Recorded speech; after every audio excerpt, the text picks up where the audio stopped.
eu venho aqui hoje prestar a minha solidariedade e externar meus sentimentos à comunidade acadêmica da Universidade Federal de Santa Catarina e também à família do reitor Luiz Carlos Cancellier, que foi encontrado morto em um shopping em Florianópolis nesta segunda-feira. Cancellier, de 59 anos, ele estava afastado da instituição por determinação judicial. Ele e outras 6 pessoas foram presas no dia 14 de setembro e libertadas no dia seguinte. Eles estavam sujeitos a uma investigação sobre o desvio de recursos na Universidade Federal de Santa Catarina, numa operação chamada Ouvidos Moucos, da Polícia Federal. O que pesava contra ele é que ele era suspeito de tentar interferir nas investigações internas e também tinha denúncias de uma professora e uma coordenadora de que ele queria abafar as investigações. Bom, isso tem nome, obstrução de justiça. O que é interessante é que, por obstrução de justiça, ele foi preso num dia, no dia 14, e solto no dia seguinte. Se obstrução de justiça ou de investigação estava tendo, foi irresponsabilidade não deixá-lo preso na cadeia.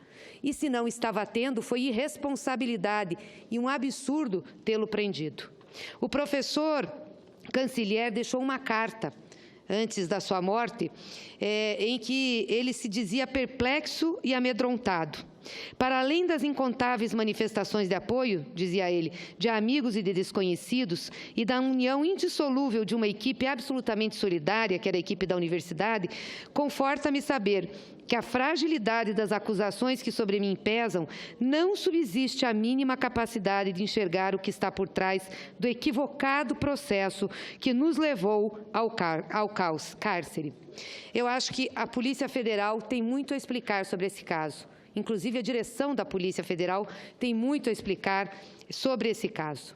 A questão de prisão e de humilhações públicas tem se tornado corriqueira no país, inclusive feita com um aparato midiático para exatamente colocar a pessoa que é objeto de uma prisão ou de uma condução coercitiva numa situação de humilhação perante a sociedade. É um pré-julgamento, uma condenação antecipada. Isso é feito com desenvoltura pela Polícia Federal, inclusive utilizando-se de câmeras, eles próprios, para filmar suas vítimas, como foi, digo vítimas, como foi o caso do presidente Lula naquela condução coercitiva, absurda e equivocada. E estas cenas filmadas pela Polícia Federal foram utilizadas pela equipe do filme, que, aliás, é um insucesso total de bilheteria, crítica e qualquer coisa, porque está errado, é comprometido com o lado da história, é um filme sem base nenhuma, mas foi utilizado pelos produtores do filme para fazer o filme.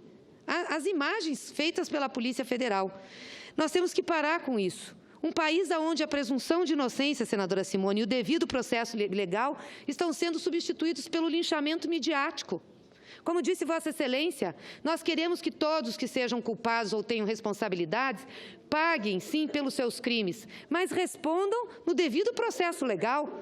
Nós não estamos na Idade Média para termos linchamento na sociedade. Nós não submetemos mais a pessoa acusada à plateia, ao público, e perguntamos se é para enforcar, se é para matar, se é para crucificar, se é para queimar na fogueira. Isso é coisa do passado. Pois bem, isso levou o reitor a se suicidar. E soma-se a isso ainda as críticas daqueles que já tinham uma campanha contra as universidades públicas de ensino superior. Então, é uma espetacularização das operações. Eu gostaria muito que o Ministério da Justiça e a Direção-Geral da Polícia Federal se pronunciassem sobre isso. O que de fato aconteceu? O que levou a fazer uma prisão nesse sentido e soltar um dia depois? Eles devem explicação à sociedade. Eu não vejo essa voracidade da Polícia Federal no combate ao narcotráfico. Eu venho de um estado, senador Paim, senadora Fátima, que é na fronteira, aonde o narcotráfico polula muito.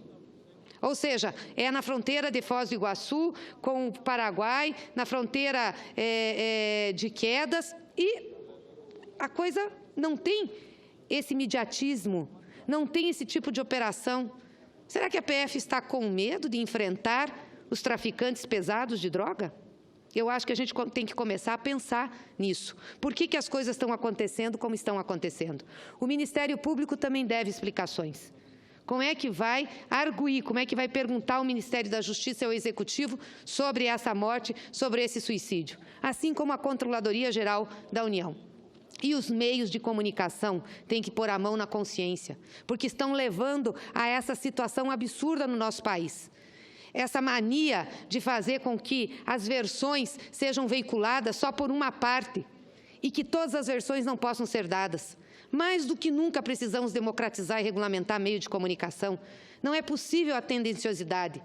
E aí se faz na mídia o linchamento, a acusação e depois, se isso não resta verdadeiro, problema de quem foi acusado, que se vire para defender a sua honra e se vire para defender o seu nome. E eu não poderia terminar de fazer esse pronunciamento aqui. Aliás, o reitor, eu quero só dizer a quem está nos ouvindo, não era ligado ao PT, não era militante do PT, acho que nem do campo de esquerda. Não era uma pessoa que tinha ligações, pelo que eu saiba, ao campo de esquerda. E várias entidades em Santa Catarina demonstraram solidariedade. A OAB de Santa Catarina, também falando da espetacularização das investigações.